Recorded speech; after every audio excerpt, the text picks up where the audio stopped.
January 25th, 1800-ish. Alexander Hamilton has been found dead in his home in New York. A knife to his heart was the cause of death. Stuck on the knife like bills on a spindle were the copy of the Bill of Rights and the Declaration of the Rights of Man. Whistleblowers Mr. K and Mr. M searched the immediate vicinity of the Hamilton home and found some additional evidence in the trash behind the house. First, a whiskey jug was found, and inside a note with the following words: "Thanks, my friends, I know we're going to do it." Finally, a banknote and a receipt for a coach ticket from Philadelphia were also found in the jug.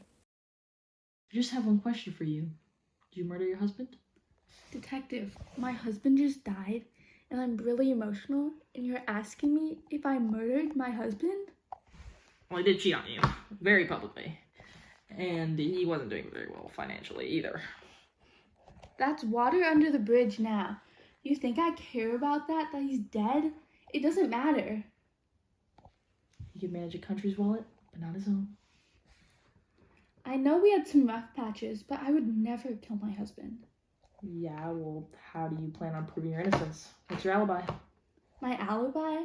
I was out catching up with my sisters, discussing our lives. But if you really want to know who killed him, talk to that skank, Maria Reynolds, and her dirty little husband. I hope you are well, Mr. Reynolds, following the recent events. I am very well. My wife has been gone a lot lately shopping with the new money we've acquired, and that bum she cheated on me with is dead. So you're happy about his death? I cannot lie, I am not upset, but I would never risk my own innocence and liberty on killing him. We will see about that. I can verify my innocence as I was at the local pub drinking my problems away. You can verify this with the bartender, Jimmy. Yup. What were you drinking? There was a, empty whiskey bottle left at the scene of the crime. I may be a man of whiskey-loving nature, but I take care of my things. You know who hasn't been taking care of their things lately? John Adams. After signing the Alien Sedation Acts, and after he lost his presidency, he's been off his rocker. I see. Want to see me, detective? Yes, I know you've heard the news, and everyone knows how Hamilton played a role in you losing the election. Well, I know, me and him weren't exactly close, and we were very public about that, but I wouldn't let that drive me to murder. You called him a bastard brat of Scotch peddler and bashed him in front of the press. I would like to argue he is a brat bastard. He cost me my future and set me back in ways that not even murder could make up for. Yeah, well, most fingers are starting to point at you. Yeah, well, I'm not the only one who had problems with Hamilton. What about Jefferson? Plus, he strongly supported the Bill of Rights and helped lead to the ratification of it. He also lives in Philadelphia. What does this have to do with the Bill of Rights? Everyone knows that Hamilton was a Federalist, just like me, so why would I wish to murder someone of my shared beliefs? I wouldn't gain anything from that. I never told him about the Bill of Rights, or the coach ticket from Philadelphia, left at the scene of the crime. I'll have to come back to them, but for now, I'll go see what Jefferson has to say.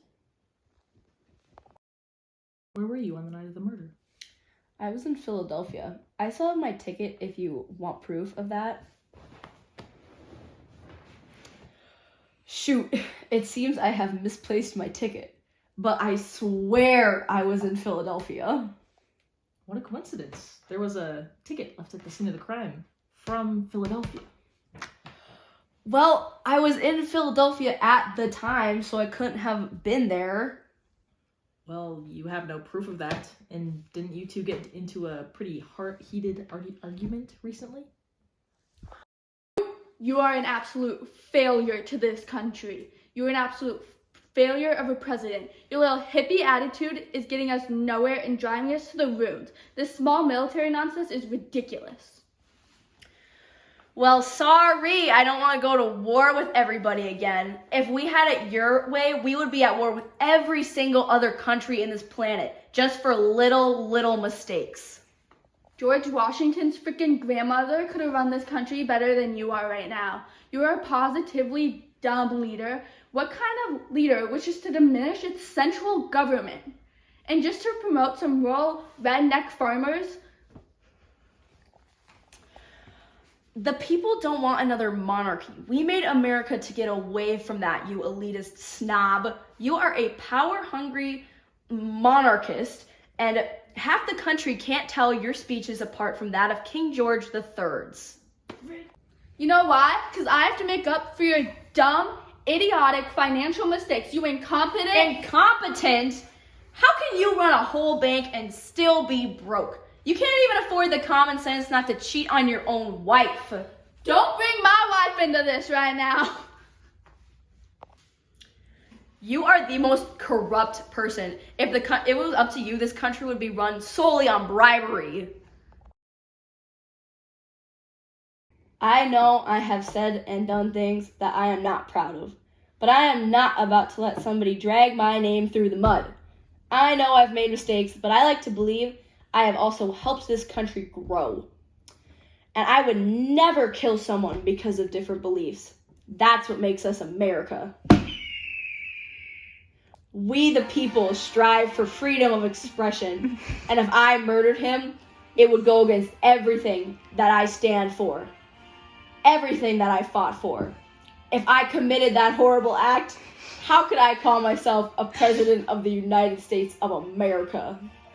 Well, after that heated interview, I believe I have my final two suspects. Welcome in Jefferson and Adams. Here, I think we can tell who the real culprit is. I can't believe what you are implying. I am innocent in all of this. You both are under the suspicion of murdering Alexander Hamilton. You, Thomas Jefferson, have been known to see Hamilton as a huge political rival. He stood against everything you believe in. He were a key player in ratifying the Bill of Rights, and I've heard you're a fan of Thomas Paine. Also, due to all the stress Hamilton has caused you, I wouldn't blame you for taking up whiskey. Lord knows I would. And you have no alibi. Detective, like I said, I would never kill somebody based on their beliefs.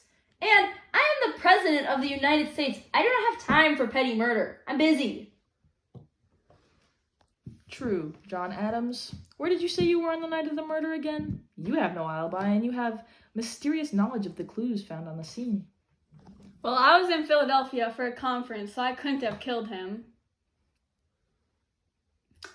Liar, I know for a fact you weren't here because I went asking for you at the conference and everyone said that you left 2 days before the conference started.